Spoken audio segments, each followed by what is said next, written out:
Thank you. Cool. Yeah. So as Mario said, foolproof multiplayer games in Elm. I will clarify those asterisks at the end to build a little suspense. In the meantime, so I've been working on a game, or rather, like 2 months ago, I was working on a game. Some of you have already seen it. I haven't gotten much further, so you all can, go do something else for the next minute or so. The game, oops, the game is called Air Hockey Racing, and it's a little racing game.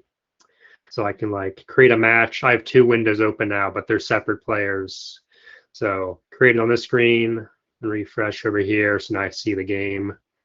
And I can join. So now two people are playing this, and I'll just hit start. So now the two people are playing the game, and the goal is to race to the finish. So I can just, yeah, I'll just play with one person. Oh, one thing I have added since last time was now there's little emotes you can do. Yeah, that was important. Anyway, so this player on the left won, and the player on the right, I can move them around now. Not that it matters because they're second place. Yeah, so this game's multiplayer, as you can tell. Obviously now I'm running it just two players on one computer, but they are reaching out to a server and getting communication done that way. So yeah, it is a real multiplayer game, a real-time multiplayer game. So then, how does it work? Let's start with something you're probably familiar with, the Elm debugger. So the Elm debugger, it has the nice property that like whenever if you're running it and you have your app running, it'll like record all of the events that happen in your app. So here's just a screenshot of the Elm debugger I took from some discourse post. And you can see here they have like set routes. That's probably the first thing that happened is that like they navigated to the homepage and then the homepage loaded and then, stuff happened. And what's particularly nice about this isn't just that you can see these events having occurred, but also that you can replay this later. You can press the little export button down here at the bottom and then later reload the history and the app will replay back to the point you were at. And you can do things, well, I don't think you can do it anymore. In the older debugger you could, where you could jump back to a certain point in the history and keep going from there. That might have been removed. Someone can tell me later in the questions. But yeah, so this thing has the two nice properties that you can replay the whole history if you want, or you can jump back to an older point and replay the history from there. So if we have those two properties, could we use them for a game, for a multiplayer game? Here's some code I've written to kind of see what that would look like. So here I have this get game state. The idea is that you want to know what the game looks like at a given point in time. That's what this integer parameter is here, target step. So we're just basically saying like, give me a number, the number of steps this game has run for, and I will give you back a game state. Or rather, give me the number of steps to run this game plus an initial state, and then I'll give you back how the game should look at that point in time. And also I'm passing in these inputs. So inputs here is just a set, and the set contains a bunch of like user IDs paired with inputs. So if you squint, this kind of looks like our history from the debugger. Instead of messages, we've got this record instead with step, user ID, and input. So each one of these record instances is like one message that says what button someone pressed, who that person was, when they pressed it. And so if everyone has this same set of inputs, then because Elm is deterministic, they will all be able to, if they all want to look at, like this, let's say the game has played for 1 second and there's one step, 60 steps per second, 60 frames per second. So if everyone wants to see step 60, and they have the same initial state and the same inputs, well, then all the inputs are the same. They'll get the same game state. And of course, you might argue, well, when I hit like the right arrow key, that's happened for me right now, but there's, network latency. So not everyone has the same inputs. So like, won't things not match up? Won't things desync? And they will desync temporarily. I think the term for this is called eventually consistent, where when I hit the right arrow, you can imagine I hit the right arrow, and that immediately adds that event to my set of inputs, and it also sends that to the server, so the server can broadcast that I did this thing to all the other players. And so then they, after a little while, can update their inputs. And once they now get this input, now they have the same set of inputs again.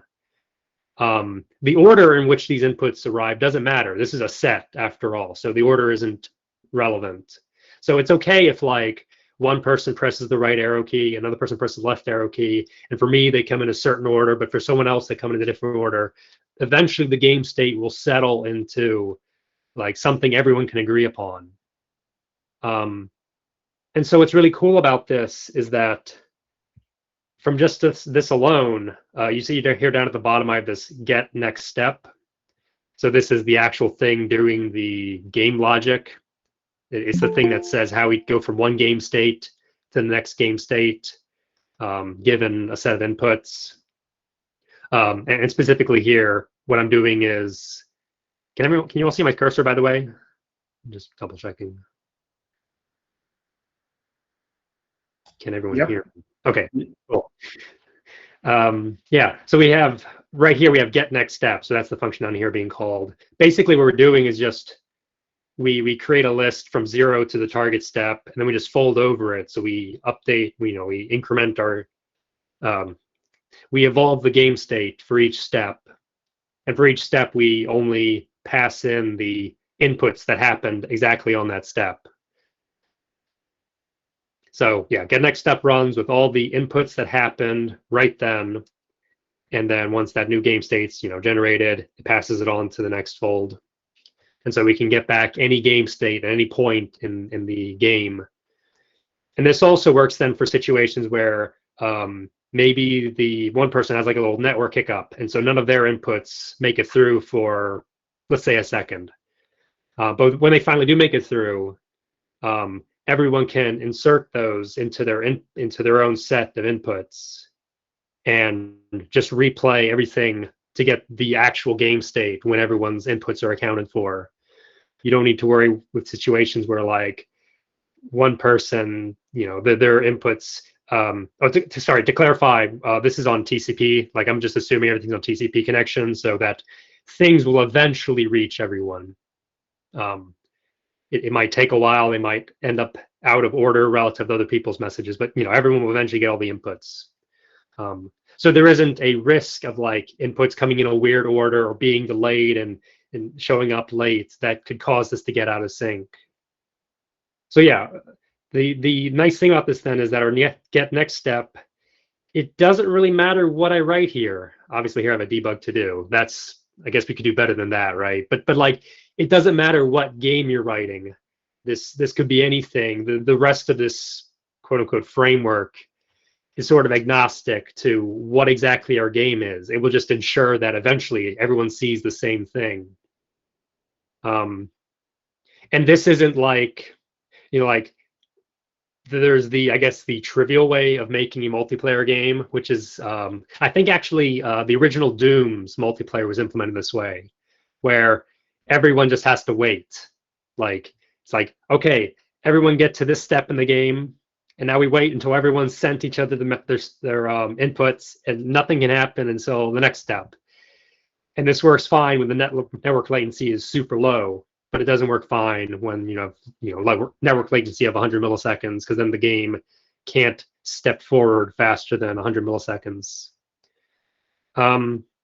Yeah, so I think this is a really cool approach to making real-time multiplayer games. But But let's get to those little asterisks now. So yeah, as I said, like making this game logic work is foolproof with like little asterisks that in isolation. So for example, audio. Like in the game I was just playing, I don't know if the audio got picked up, but there's a little like bouncing sound effect whenever you hit a player or you hit a wall.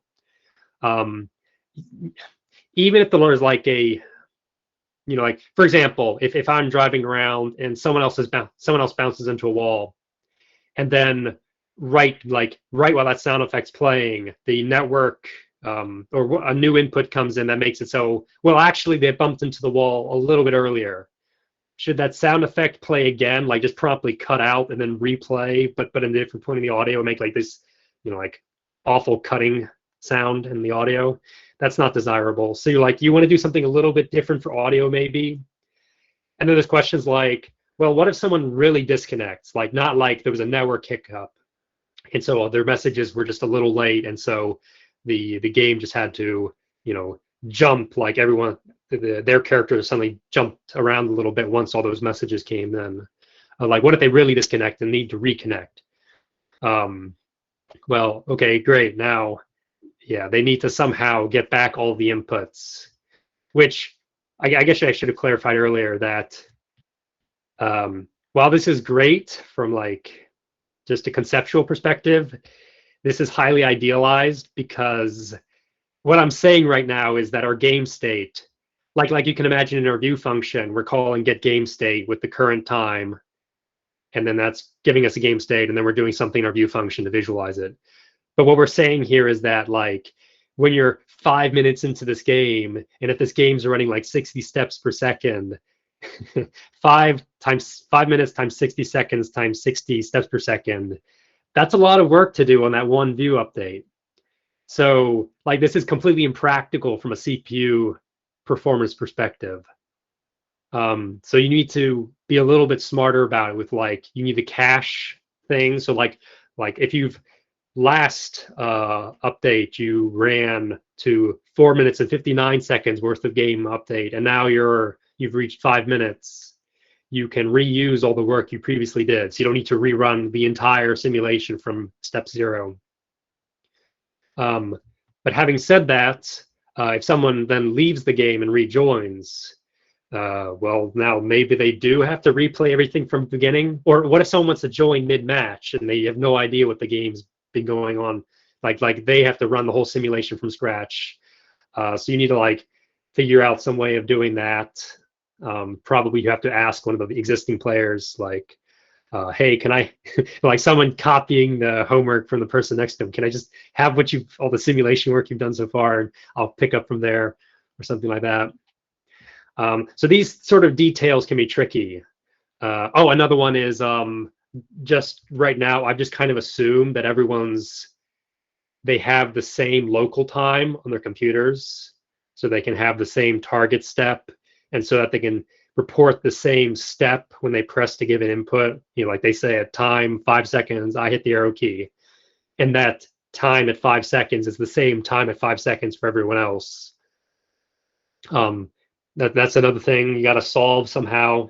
So it's like the devil's in the details, but a lot of this can be bundled up and made into a package, or so I hope. I have not done so yet, but that's something I plan to do. Famous last words. We'll see. But like the thing with audio, maybe that's something that can't be bundled up. So there's an asterisk there. And then here's one I'm not entirely sure on, but floating point operations. Are they deterministic? Like Elm is deterministic, but is there a little asterisk there with floating point? Because I think it can vary from various CPU architectures. And I have seen the game desync sometimes, but I'm not sure if that was a bug with my caching implementation or not. I'm pretty sure if you do trigonometric functions, those are not deterministic between various CPU architectures. So you have to avoid those. So that's another asterisk on the foolproof part. Moving onward, there's the multiplayer asterisk. And here's another thing that is sort of just this approach cannot handle all forms of multiplayer games. One issue is that when you're running these steps, you need to have the same initial state as everyone else, and you need to have the same inputs as everyone else.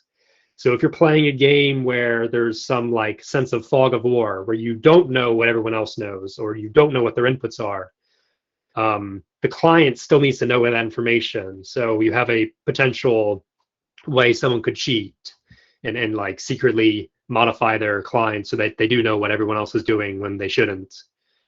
And so games that can't allow for cheating and do need to have some kind of secrets or fog of war aren't really compatible with this approach. Another thing is even with caching, like, so if I cache all of the steps up to a given point, but then there has a network hiccup, they send in some inputs that are like, let's say 2 seconds in the past, and I have to throw away some of the caching work I did because it's no longer valid because the inputs before that caching, that work I've cached needs like, yeah, doesn't is not consistent with the new inputs that happen. So I need to redo those 2 seconds of work.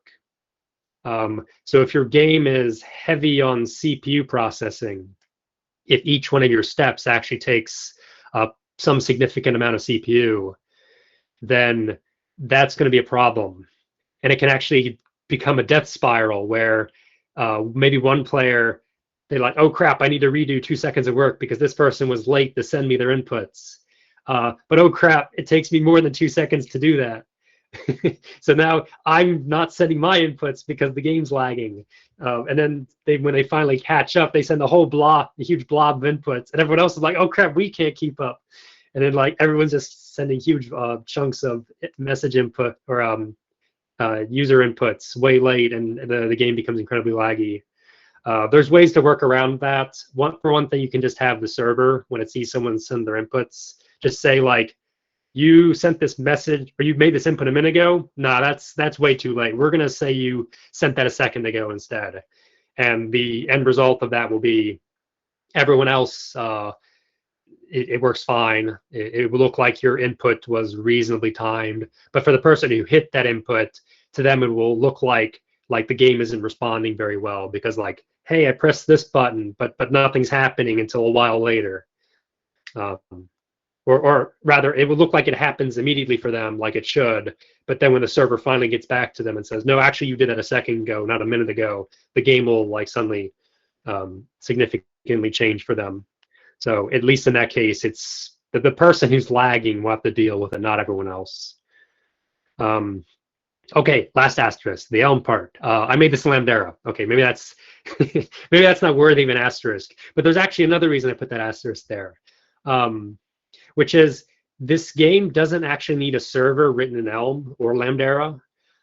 In fact, the server can be kind of oblivious that it's even running a multiplayer game. The server could just, everyone could be sending inputs, like what they're pressing and whatnot. And the server, all it really needs for logic is just make sure people aren't sending inputs in the future or way too far in the past. And then just needs to broadcast those inputs to everyone else. Because the actual game simulation, the little game update function, this get next step, that's all on the client side. So the clients all know what they're playing and like how to simulate the game, what to show the player. But the server just needs to be like a glorified mailman. Just this person did this. Here you go. Here you go. Okay, I can take that letter and send it to someone else. This is especially cool for Lambdera because in Lambdera, you're a little more constrained with how much CPU power you have. You know, it's one thread running a node. So this is like the optimal setup for Lambdera, where the server barely does anything. Okay, but there's an asterisk on top of that one, which is if you want the server to, like, for example, you're playing a competitive game and the game ends. Now the server needs to decide who won the game. The one way you could do it is the server replays all the messages, all the inputs that occurred. That's slow. That kind of defeats the point of having the server not have to do all that work. The alternate approach then is just ask the players who won. But what happens if someone lies? Or what happens if someone and the friends they had play with them all lie and say, no, we won, and not the actual person who won? Well, you have a problem then. So that's yet another caveat in which sort of games work for this, depending on whether you want the back end to also simulate the game or not. But yeah, so I guess in so many words, what I want to say is I think this is a really cool approach. It has its limitations, but when it works, it's really, really elegant. I guess for some of you, maybe you already knew about this approach. I sort of just came up with it independently, but it exists. I'm not the first one who thought of it.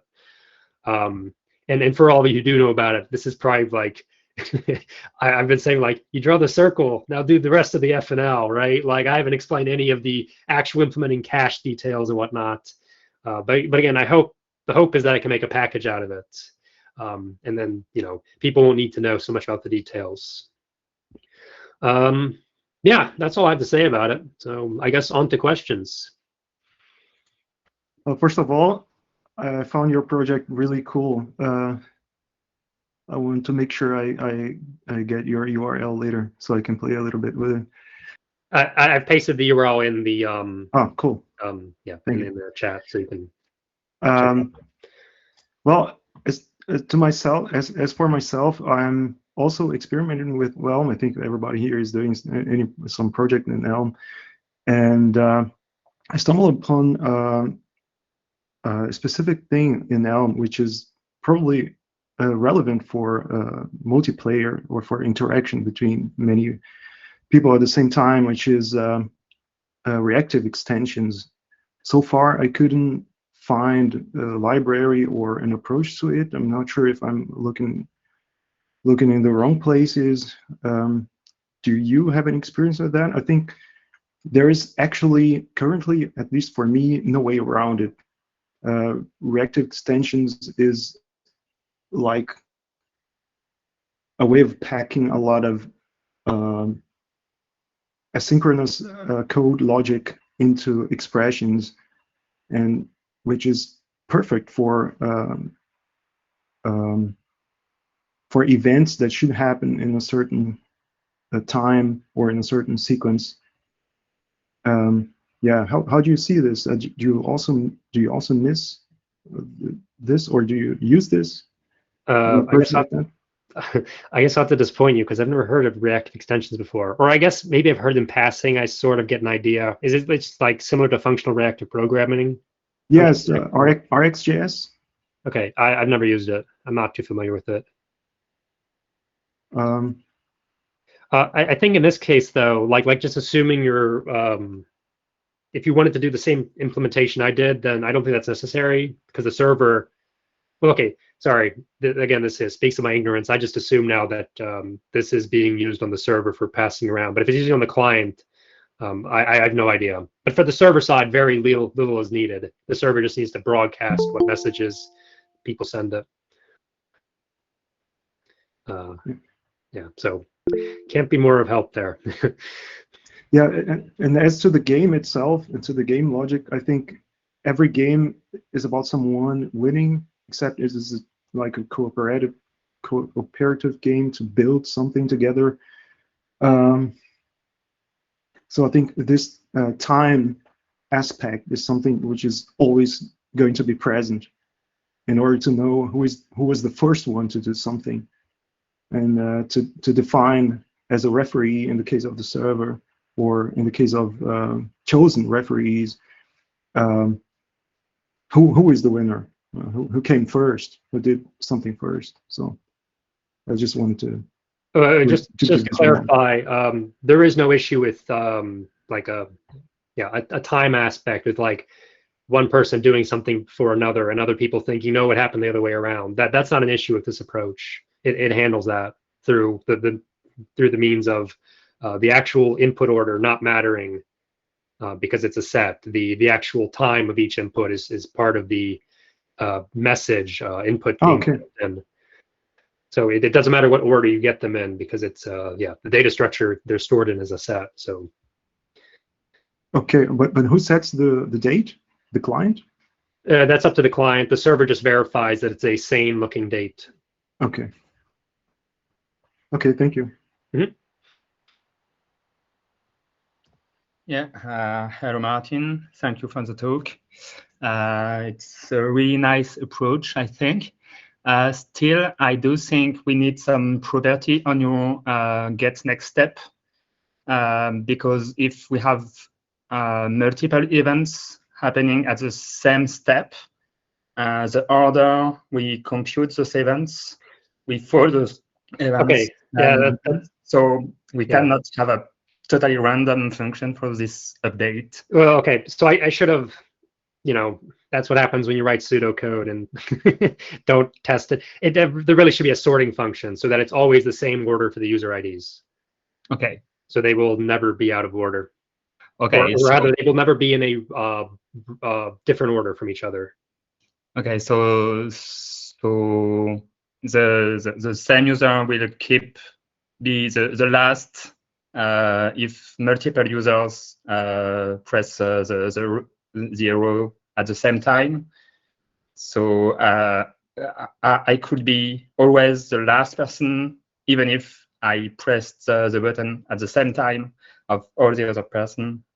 Just yeah, if you happen to have user ID 999, everyone else has a lower user ID, then you'll always be last in that list. Everyone will get the order the same, and so there's no way for it to get out of sync, barring floating point non-determinism or whatnot. Okay, thank you. Mm-hmm. Thank you. It's very interesting, Martin. Thank you. And I was just wondering, have you had a chance to have, was it a max of 16 people really playing at the same time? Because now is your chance. So actually, I actually showed this during Go to Aarhus. Ah, okay. And I think we reached 16 people. Maybe it was 15. We did 16. Okay, cool. Yeah, and it worked. Or I think Jeroen, his phone didn't work, but I'm going to blame his phone on that one. It seemed to work for everyone else. And actually, I've also tested. I just opened up a whole bunch of tabs running the game on like my Mac and on my desktop, and I modified the code so that each player would press the up key 10 times per second or something, and that worked. It certainly uncovered a lot of performance issues, but once I fixed those, it worked. And sometimes I still find performance issues that I have to go back and fix. There really is emphasis on this approach does not work if you have a game update that is performance heavy. So it works well for this game because it's very simple. If you have like let's say a real-time strategy where you can order around thousands of units, I don't think that's going to work. But yeah, for simple games, it works really well. And somewhere in between there is the limit, but I don't know where the limit is. Hope that answers the question. Thank you. Thank you. Thank you.